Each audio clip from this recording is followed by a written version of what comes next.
Okay, excuse me, I'm gonna turn it sideways.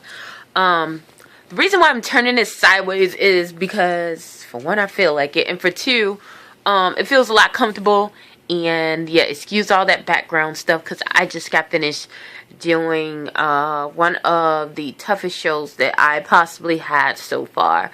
I had to sing for the Mad Ants game, the Fort Wayne Mad Ants, which is the CBA, right under the NBA, a level underneath it, but it's owned and affiliated by the Indiana Pacers. So I had to sing for the baseball. The basketball team. And I also had to present my products, which is my eyeshadow and my lipstick, Bubble Eye Blowfish, to the Hoops and Heels night, which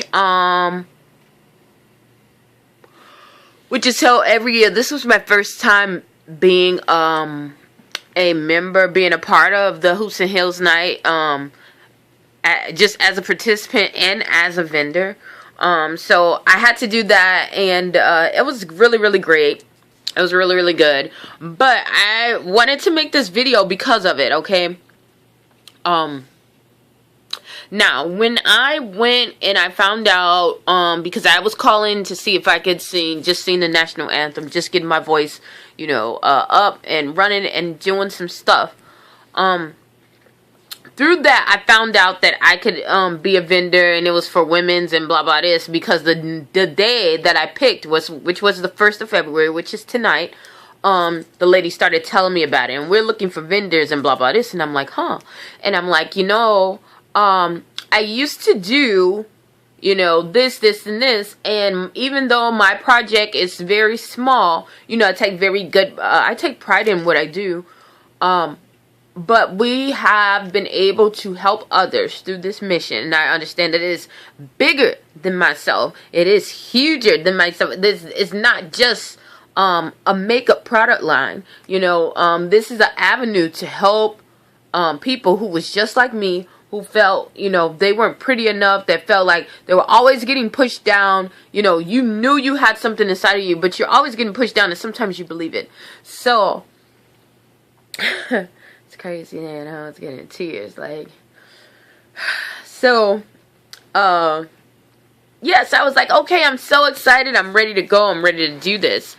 Okay, now the friends that I have, the people that I have in contact here, I'm gonna say people, not to say that they're not my friends, not to say that they are my friends. What I'm saying is, I understand what What I'm saying is that I understand what my grandfather was telling me. You do not know who your friends are until you leave this earth.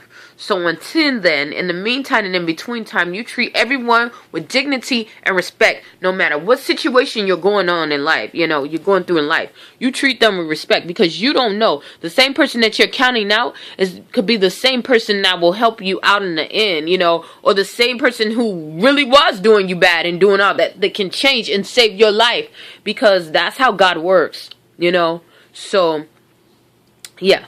So I get there. I mean, I find out that I'm doing it. I tell everybody I know, I would love for you to come. I would love for you to come.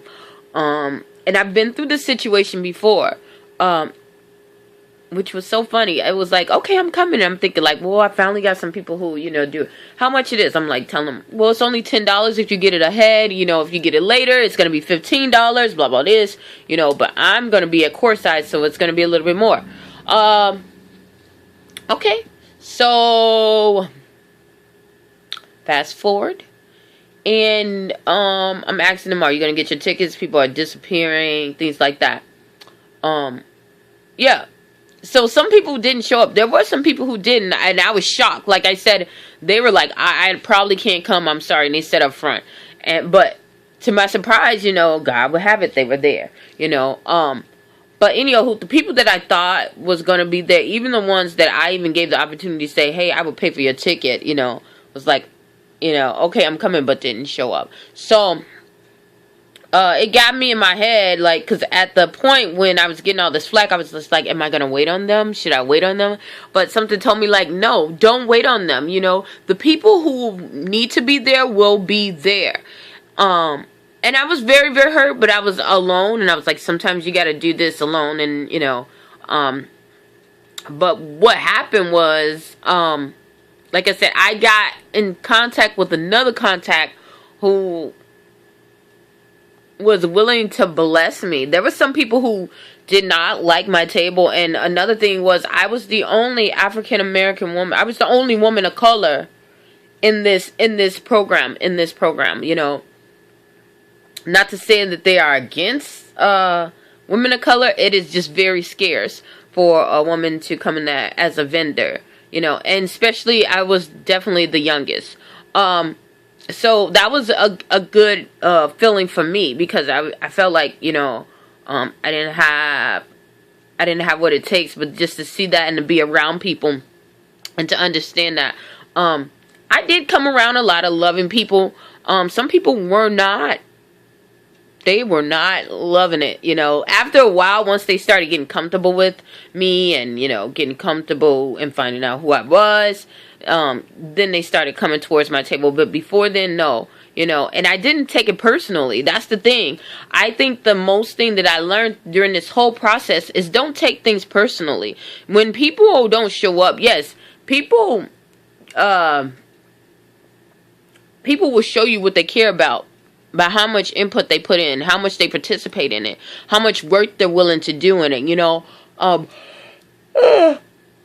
you can say that you want to lose weight, but if you never go and exercise, or not even go to the gym, but if you hate going to the gym and you talk about anybody who's doing healthy habits or eating healthy or, exercising, chances are you're probably not going to do it, or you going away from other people who are exercising because you're saying, oh, I don't exercise with skinny bees. I had somebody who say that, like, what? And I'm not even skinny, especially not right now. So yeah, people make room for what they want. Okay, think about a person who has cancer and they just continuously smoking cigarettes, and they say, well, if you keep smoking these cigarettes, you're going to die. And they say, I don't want to die. I don't want to die from cigarette smoke. But they keep smoking, And people are going to say, well, that could have happened because other people are dying because of that. And that's a habit. You can't get rid of it. Bull crap. There are plenty of people. Look around. There are plenty of people who have stopped cold turkey. Okay? When you find something that is greater than what you're doing, and it's a greater benefit, you will get rid of it. You will take that. It's just automatic. Okay? It is automatic. The only way that you won't is if you are mesmerized, or you are persuaded by love or false love. Okay? That's why people, how they do the whole manipulation tricks. Yeah, so I think that's what God told me, like, was getting ready for me to do. Like, there are going to be some people who don't like you, or who don't like you. They really like you. Some people really do like you. They just don't have the compassion and the drive for your dream. And that is okay, because that's what makes them them, and that's what makes you you. If they had the same drive as you for your dream, the same exact drive, guess what? You guys will be competing. And that is so wrong, because everyone has their own journey and their own path. However, you should also take note if someone says they're going to do something and they don't.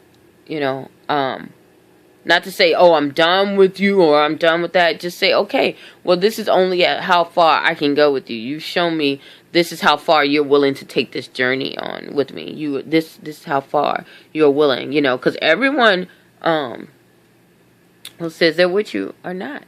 And you have to be okay with that.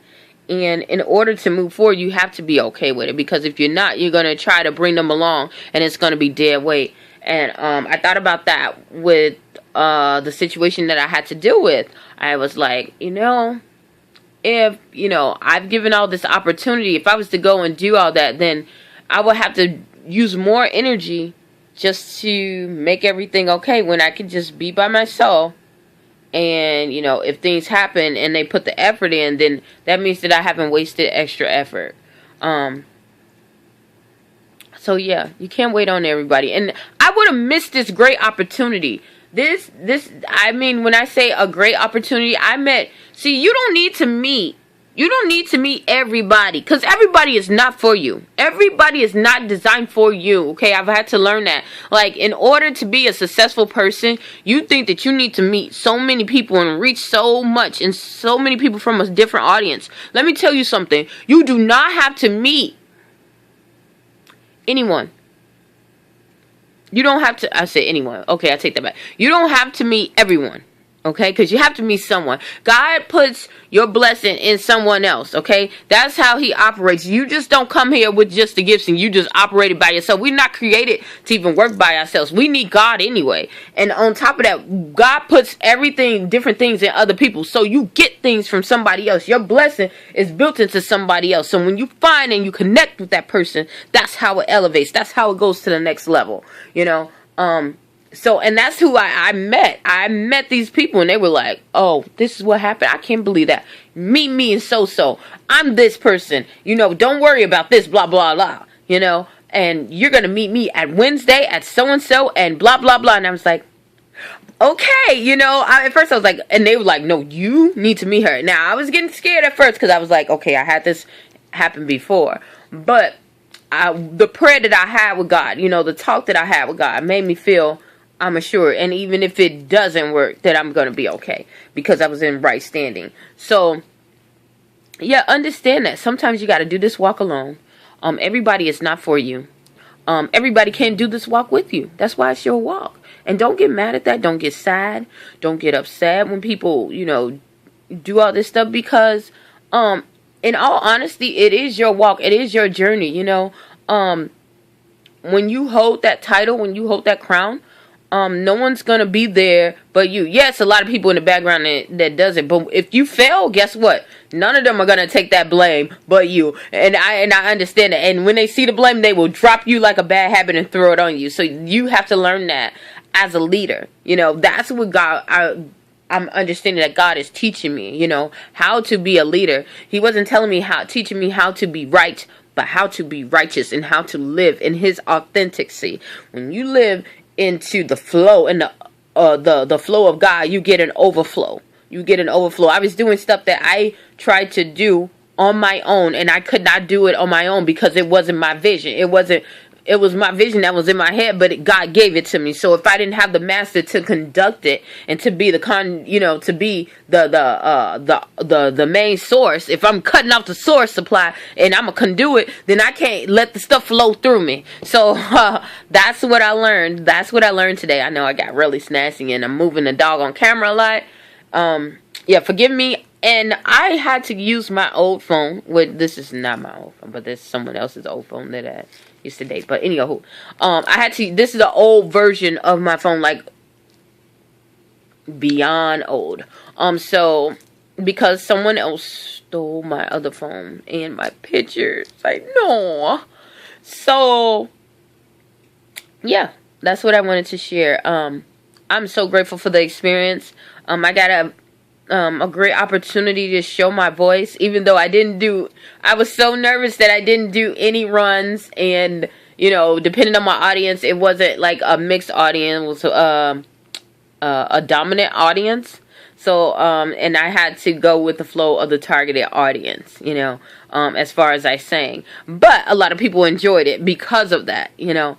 So I was able to, like I said, sing the national anthem. I was able to enjoy. I was able to mingle with people who are like-minded and who have visions and who wanted to go in the same direction that I was feeling. I was vibing, and I felt great. So, yeah, that's what I wanted to say.